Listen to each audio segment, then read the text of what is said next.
Greetings and welcome back to Room 303 and our Chats with Emily, as we are calling our readings through the poetry of the Johnson edition, the poems of Emily Dickinson. We're now going to turn to poem number 95, My Nosegays Are for Captives. Now, I find this a fascinating poem because several times Emily writes about writing.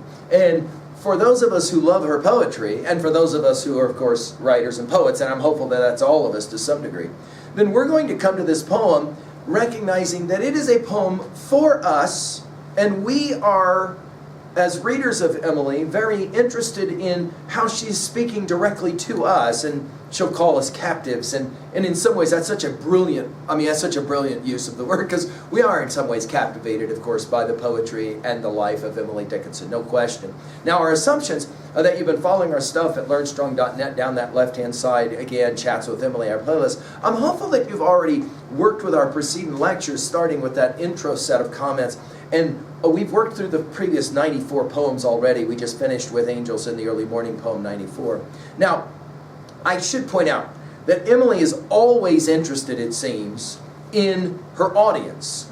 Here she'll call us captives, but her audience. And I said this when I did Talks with Walt, our discussions with every one of the poems of Walt Whitman's deathbed edition of Leaves of Grass, that he had somehow this intuitive sense that he was writing to those long after him, way into the future. You'll remember our comments from Brooklyn Ferry, for example, where he talks literally to you, the reader. What's it like right now holding me in your hands? That kind of language. And I think at times Emily longed to be able to know who it was ultimately that would end up reading her stuff.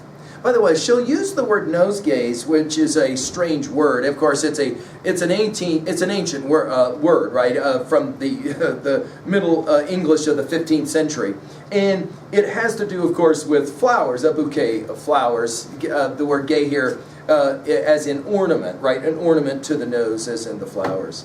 And this is the way she says it: My nosegays are captives, dim, long expectant eyes.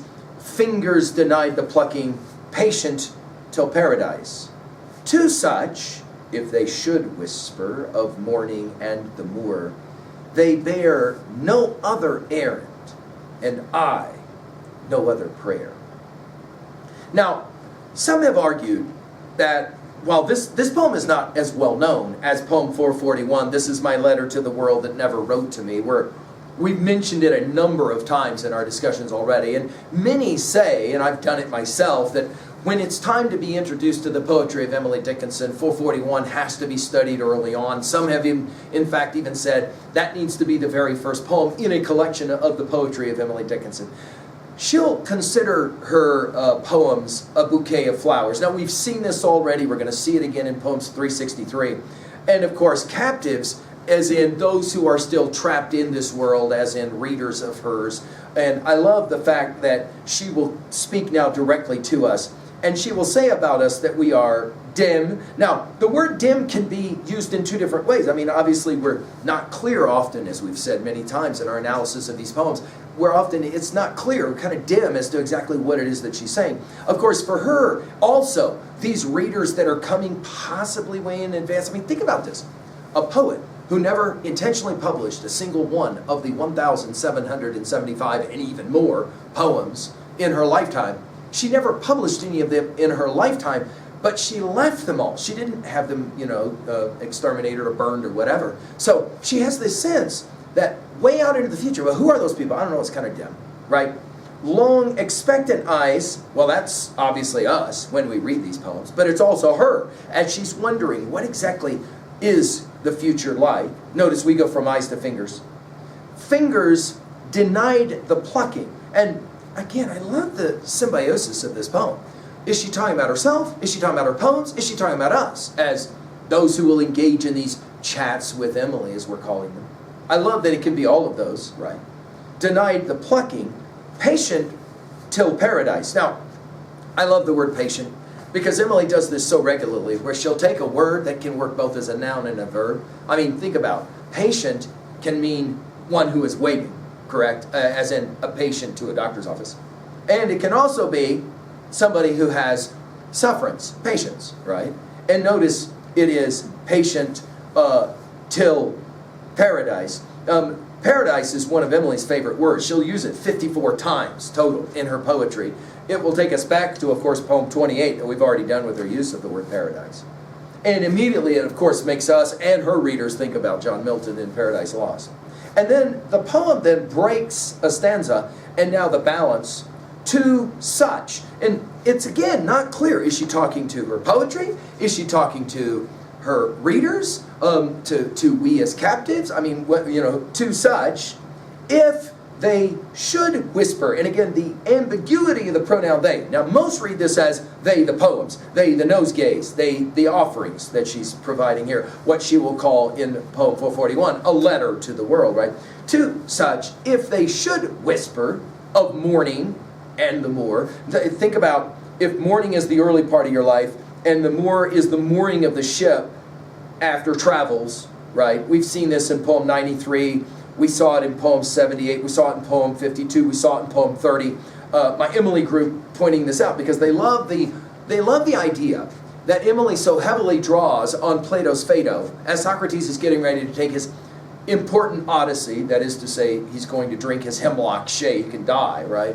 And he's giddy for the fact he's about to take his journey. You'll remember that in an earlier poem 93, Emily talked about being a tourist, right? And these poems start to move together in symbiotic form, this symphonic form as well. That's just remarkable, right? To such, if they should whisper of mourning in the moor, in other words, from the beginning to the end of your life, they bear no other errand. Now, the they here pretty clearly now is her poetry, right? They bear no other errand. Go back to poem 52, the notion that the only real role of art is to provide information, right? They bear no other errand, and I, the author of these nosegays, these poems, no other prayer. In poem 441, this is my letter to the world that never wrote to me. She will finish that by saying, judge tenderly of me. In other words, I'm offering this stuff to you guys. I hope that you'll understand what it means to me that you are working with these poems. For me, this is one of Emily's most important poems, although obscure, because I think at 2a, what she's saying is that all great art should be somehow a help to those of us who are captives, who are hurting.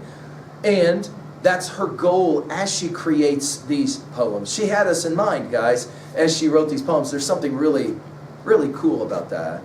At 2b, I love the word choice. I love her use of the word patient. Of course, the idea of paradise, and she loves this use. As we said, 54 times in the poems of the Johnson edition, she will use that word or some derivative of that word, which obviously takes us to Milton's Paradise Lost. My Emily group wanted us to mention that they love the way that this poem connects with Maya Angelou's I Know Why the Caged Bird Sings, and we've commented on that at learnstrong.net. Finally, at 3b, for you to own a poem like this, what art is it that helps you get through your, can we say captivity?